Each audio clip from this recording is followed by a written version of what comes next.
Stoic Wisdom in 10 Minutes, Bite-Sized Life Lessons from Seneca, Marcus Aurelius, and Epictetus.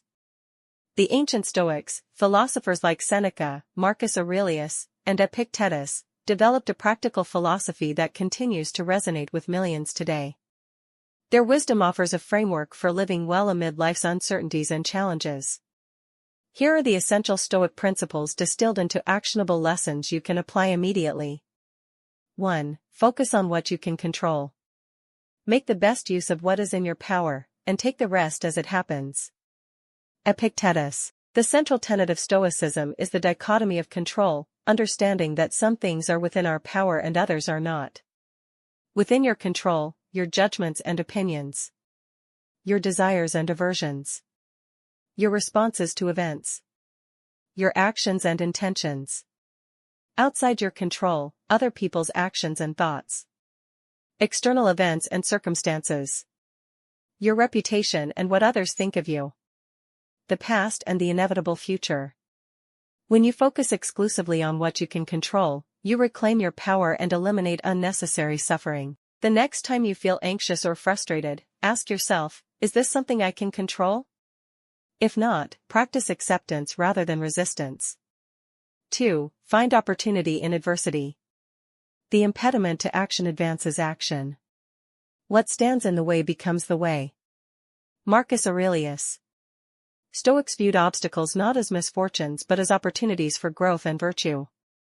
They believed that adversity reveals character and provides the resistance needed for personal development, much as weights provide resistance for building physical strength. When facing challenges, ask, what virtue can I practice in this situation? Look for the hidden advantage or lesson. Remember that resilience is built through difficulty, not comfort. The most successful people throughout history didn't succeed despite their obstacles, they succeeded because of how they responded to them. 3. Memento mori, remember death. Let us prepare our minds as if we'd come to the very end of life. Let us postpone nothing. Let us balance life's books each day. The one who puts the finishing touches on their life each day is never short of time. Seneca. The Stoics practiced memento mori, the contemplation of one's mortality, not to be morbid, but to live more fully. Remembering that time is finite helps prioritize what truly matters. Try this perspective shift. At the end of each day, ask, if today were my last, would I be satisfied with how I lived it? When making decisions, consider, will this matter on my deathbed? Use death as the ultimate standard against which to measure your concerns. This practice doesn't lead to nihilism, but to appreciation and meaning. By acknowledging life's brevity, you focus on what truly matters. 4. Practice voluntary discomfort. Set aside a certain number of days, during which you shall be content with the scantiest and cheapest fare, with coarse and rough dress, saying to yourself the while, is this the condition that I feared? Seneca. Stoics regularly practiced voluntary discomfort to build resilience and reduce attachment to comfort. This preparation made them less vulnerable to fortune's reversals. Simple ways to practice this principle: take cold showers occasionally. Fast for a day or skip a meal. Sleep on the floor once a month. Walk or bike instead of driving. Turn off your heating or cooling for a day. These practices build philosophical resilience, the ability to remain calm and composed regardless of circumstances. 5. Adopt the view from above. Think of the whole universe of matter and how small your share. Think about the expanse of time and how brief, almost momentary, the part marked for you. Think of the workings of fate and how infinitesimal your role. Marcus Aurelius. The view from above is a Stoic meditation that shifts perspective by imagining viewing yourself, your concerns, and the world from an elevated position. This cosmic viewpoint helps put problems in perspective. When overwhelmed, imagine zooming out from your current location. See your city, then country, then continent. Visualize Earth as a small dot in vast space. Consider the billions of people with their own concerns. Reflect on the thousands of years before and after your lifetime. This exercise doesn't diminish personal problems but contextualizes them, reducing anxiety about matters that appear momentous in close view but insignificant from a broader perspective. 6. Negative visualization, premeditatio malorum. He who has anticipated the coming of troubles takes away their power when they arrive. Seneca. Stoics practiced premeditatio malorum, premeditation of evils, mentally rehearsing potential setbacks and losses. This practice reduces shock when difficulties occur and fosters gratitude for what you currently have. How to practice: imagine losing your job, home, or key relationships. Consider how you would adapt to these losses. Reflect on the impermanence of possessions and positions. Mentally prepare for various challenging scenarios. This isn't pessimism, it's preparation that leads to greater appreciation and resilience. 7. Judge actions, not outcomes. Some things are within our power, while others are not. Within our power are opinion, motivation, desire, aversion, and, in a word, whatever is of our own doing. Not within our power are our body, our property, reputation, office, and, in a word, whatever is not of our own doing.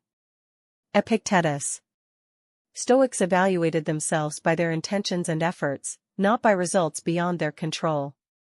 This approach liberates you from anxiety about outcomes while encouraging excellence in what you can control. For example, a good business proposal isn't defined by whether it's accepted, but by how thoroughly it was prepared.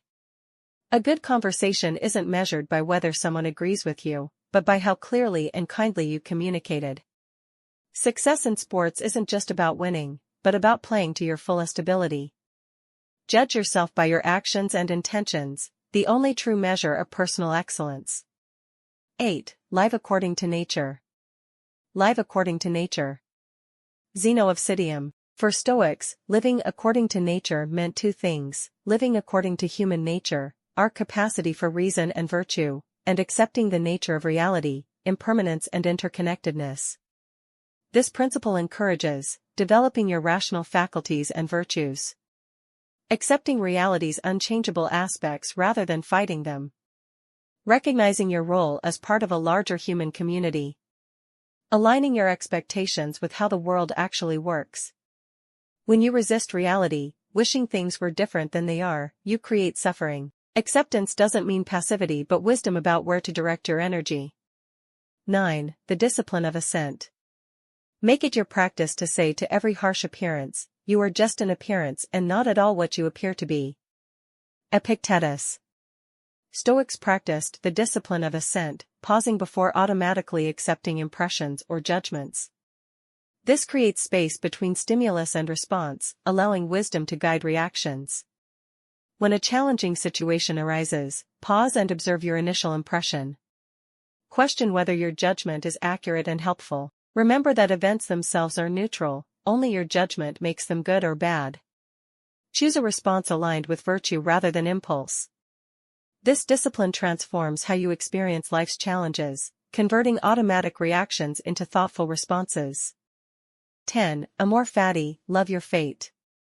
Do not seek for things to happen the way you want them to, rather, wish that what happens happen the way it happens, then you will be happy. Epictetus. Amor fati, love of fate, represents the highest Stoic achievement, not merely accepting whatever happens but embracing it. This doesn't mean passive resignation but active engagement with life as it unfolds. To practice amor fati, when faced with difficulties, ask, how can I use this? Look for the opportunity within every obstacle. Consider how challenges develop character and capacity, transform resistance into acceptance and ultimately appreciation. This attitude turns life from a series of disappointments into an unfolding story where everything, including difficulties, serves your development. Putting Stoicism into practice. Stoicism isn't just theoretical, it's meant to be lived daily. Try these practices: morning reflection, review what lies ahead and how you'll apply Stoic principles. Evening examination, assess your day, noting where you lived according to Stoic ideals and where you fell short. Journaling, write your thoughts and reflections, as Marcus Aurelius did in his meditations. Purposeful discomfort, regularly practice voluntary hardship. Present moment awareness, bring attention to the here and now throughout your day. Remember that Stoicism is not about eliminating emotions but about responding to them wisely. The goal is not to become cold or detached, but to develop inner strength and tranquility through reason and virtue. As Seneca reminds us, philosophy is not an occupation of a popular nature, nor is it pursued for the sake of self-advertisement. Its concern is not with words, but with facts. It is not carried on with the object of passing the day in an entertaining sort of way. It forms and builds the soul, it orders our life, guides our conduct, shows us what we should do and what we should leave undone. In a world of distraction and anxiety, Stoicism offers timeless wisdom for living well, focusing on what matters, finding opportunity in adversity, and maintaining tranquility amid life's inevitable challenges.